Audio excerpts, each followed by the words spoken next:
রাশিয়ার president Vladimir Putin এবং উত্তর কোরিয়ার নেতা কিম জং উনের সাম্প্রতিক চীন সফর আন্তর্জাতিক রাজনীতিতে নতুন মেরুকরণের ইঙ্গিত দিচ্ছে।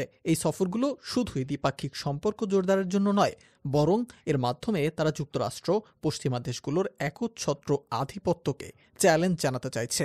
এই ঘটনা এবং এশিয়ার অন্যান্য দেশের আন্তর্জাতিক সামরিক উত্থান অনেক বিশ্লেষককে ভাবতে বাধ্য করছে যে ২১ শতকে এশিয়া বিশ্ব শক্তির নতুন কেন্দ্রবিন্দু হতে যাচ্ছে।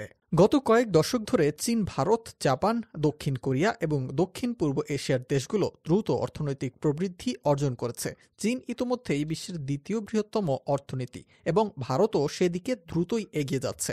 এশিয়ান ডেভেলপমেন্ট ব্যাংক এডিবির রিপোর্ট অনুযায়ী ২০৫০ সাল নাগাদ বিশ্বের মোট দেশজ উৎপাদনের জিডিপি অর্ধেকই এশিয়ার দেশগুলোর দখলে থাকবে।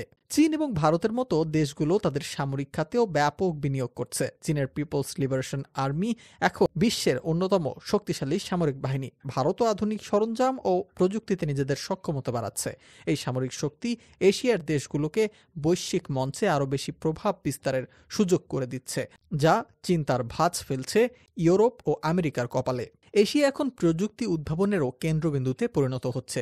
চীন 5G প্রযুক্তি, কৃত্রিম বুদ্ধিমত্তা, সুপার কম্পিউটিংয়ে নেতৃত্ব দিচ্ছে। অন্যদিকে দক্ষিণ কোরিয়া ও জাপানের মতো দেশগুলো ইলেকট্রনিক, রোবোটিক্স, সেমিকন্ডাক্টর উৎপাদনে বৈশ্বিক শক্তি হিসেবে নিজেদের জানান দিচ্ছে। এরই মাঝে এশিয়ার একাধিক বড় নেতাদের সমাবেশ যেন বিশ্ব শক্তিকে নতুন বার্তা দিচ্ছে যে রাজনৈতিক দিক থেকেও এগিয়ে আসছে এশিয়া।